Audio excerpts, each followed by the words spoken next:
Hello, Doc Danger. How are you doing this evening? Good. Hey, my drunken friends. How is everybody? Drunk. Oh, buddy, you know me. I'm good Yeah, for nothing. Guaranteed good for it. 4 beers Here you in. go.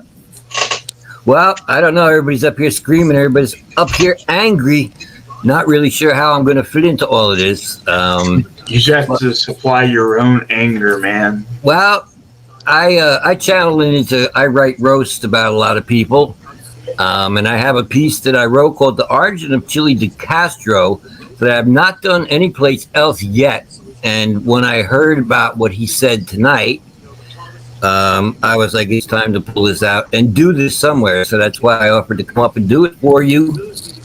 So yeah, this is and let me just put a disclaimer out there. Anything that I'm about to say, that's on me. I wrote this. I'm saying it has nothing to do with anybody on the panel. So anyway, here, this is it. Now, this is the origin of Chili, as I see it. So two gerbils walk into Chili's colon. One of the gerbils is jittering and squealing. The other looks at the camera and says, "Yeah, it's a living." This motherfucker, no way. No way. Hey, we're only starting, man. Dude, Now, no way. to understand Chili psychologically, we must turn back the clock to a very young Jose Maria de Castro, allegedly growing up in a small town in Alaska. Daily brain freezes from the frigid temperatures are not conducive to the development of a young boy's mind, especially an autistic one with a middle name Maria.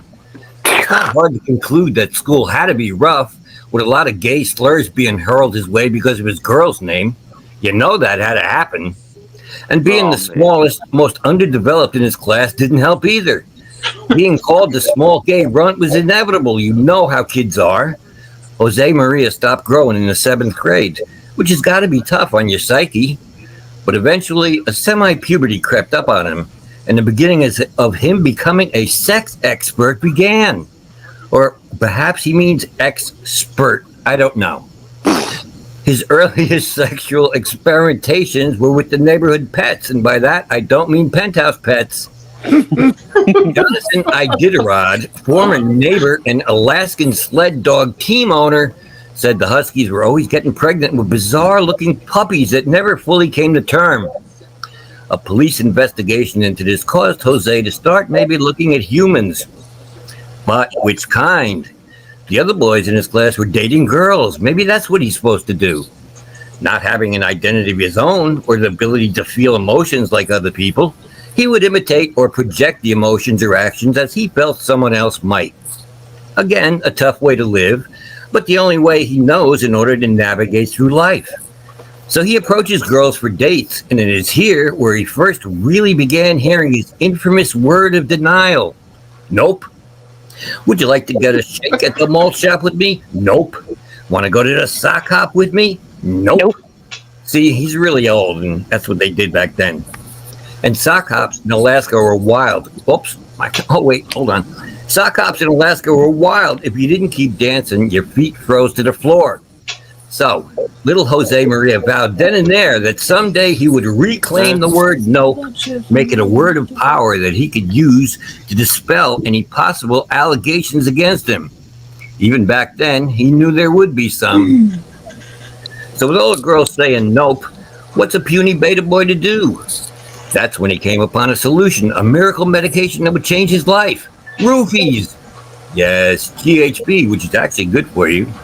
It helps you get those dates you were denied. Not so good for the other person, but it's fucking great for you. If it's good enough for America's dad, Bill Cosby, what's the harm? You were asleep, and I was becoming a sex expert. Oh, you did all sorts of stuff. Too bad you weren't awake for it. But I was magnificent. Young Jose began taking an interest in his appearance and got his first mohair jacket. Mohair isn't cheap, especially when it's made from the hair of real homos. Now, with PhD, the word no became a word to laugh at. And his conquest became legendary in his mind. He even began selling and taking GHB, which was stupid. Why give your secret weapon to others?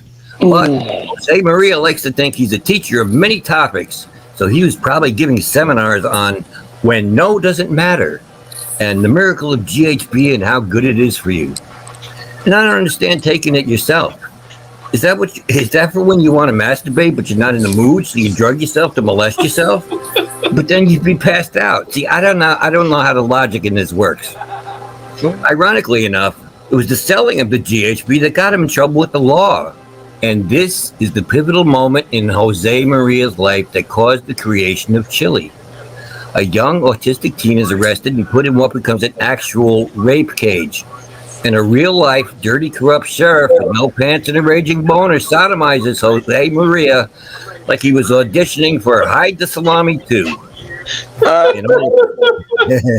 In all seriousness, a forced BD and S&M gay rape has got to fuck you up in the head. He probably has flashbacks of the sheriff's voice saying, "Suck it, Maria." In an already unstable mind, his hatred for every cop who ever lived is born. Tired of being the 90-pound weakling who gets sand kicked in his eyes and peonies stuck in his mouth, the puny beta boy realizes that it was drugs that solved his love life problem and put him on the path of becoming a sex expert. What if there was a drug that could make you stronger, something that could give you huge muscles, something that could... Oh, Chili DeCastro was born. And yeah, that's my piece. That's part one. Oh my God, that was hilarious. Great. That is fucking great. Oh my Thank God. you so much for that. I loved it. I appreciate you having me up so I could do it. I appreciate you coming, man. That was awesome. Take that, Chili. I had to spit my coffee back in my cup, man. Like every time I got ready to swallow it, I'd start fucking laughing again. It was like finally I was just like, shit, I'm done with that. I can't do it. Yeah. And I've got one more in the backstage back there. I see you. I'll get to you here in just a bit. That's about all I was going to add to the show. So if you want to drop me down and bring up your next guy, I did my thing.